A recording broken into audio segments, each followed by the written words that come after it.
friends, and welcome back for another Brutus Monroe video. This is Cassie. Today we're going to be making some ATCs, and before we get into that, let's talk about what we're going to be using.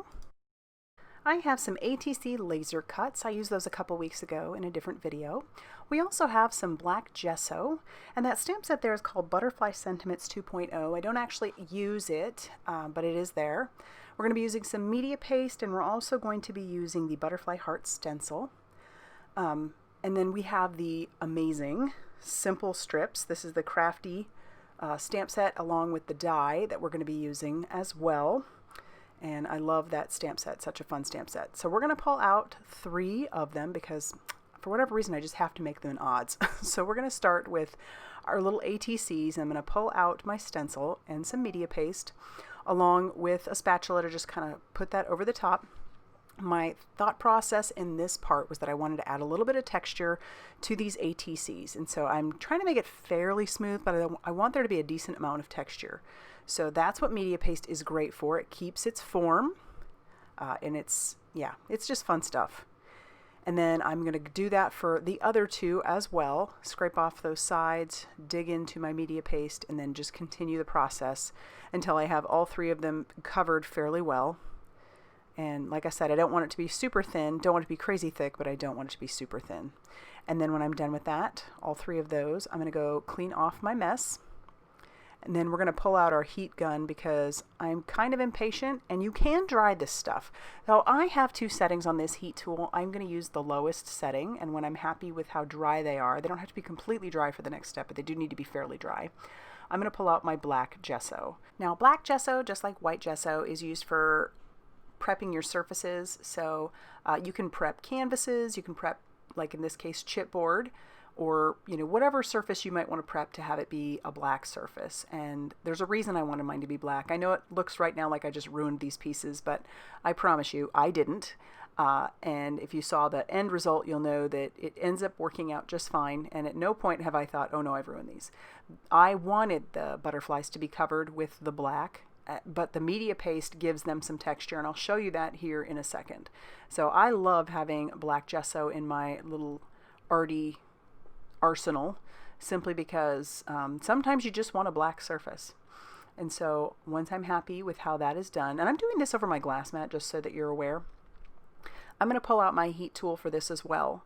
Now, keep in mind you are heating those butterflies up again. Just be really careful, keep your heat tool moving so that you don't cause any bubbles or anything like that, but it'll dry fairly quickly. And then I'm going to show you just how much texture those have. So it's really cool.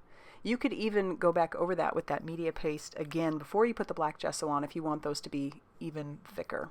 Now I'm showing you just how easy it is to clean this stuff up off of a glass mat. You could use water, you could use squeaky clean, and if you use squeaky clean then it's going to smell amazing in your craft room, so I highly suggest that. But yeah, it cleans up super, super easy.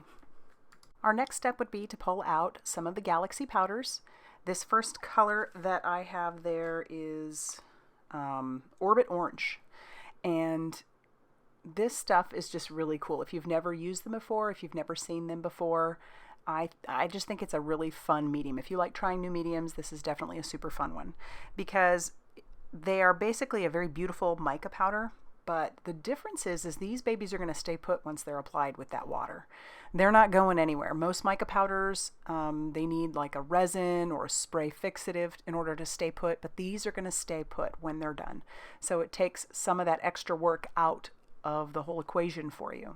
And so all I'm going to do is just paint these over the butterflies. I'm clearly doing a semi-messy job with that.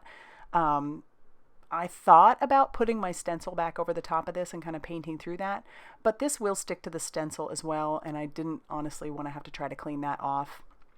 I'm sure I could do it no problem. I just thought that this, since it's a mixed media project, would be a little bit fun anyway. And so here it is, all done. And so I'm just gonna, once again, pull out that heat tool and heat that until that's fairly dry.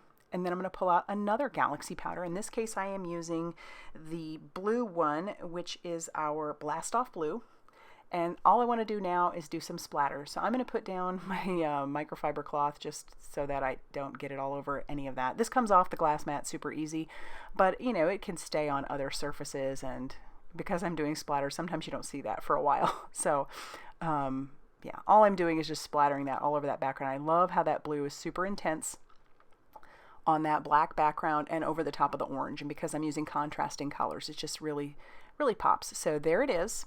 There it is, all up close and personal, and I'm super happy with that. So I actually made 2 more as you saw me get started, and I'll have the colors linked down below if that's something that you're interested in checking out, but I think those are so much fun. And once again, here is that Simple Strips Crafty stamp set. This was a collaboration with Tailored Expressions, and I have mine in a little holder. So this is the great thing about them. You can stamp them out and you'll have all these leftover pieces. If you're interested in seeing how that's done, I will have a link down below to a video that shows you how you stamp it and how you cut it out. So we'll have that linked down below.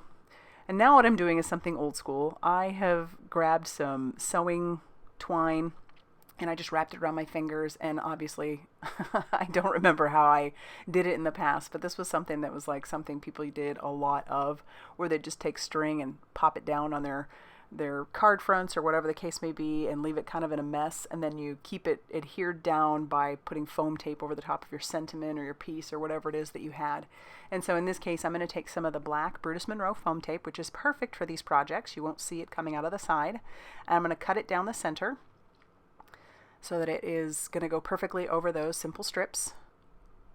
And then I'll do that for all 3, and then we'll peel off our release paper and we'll tack that down.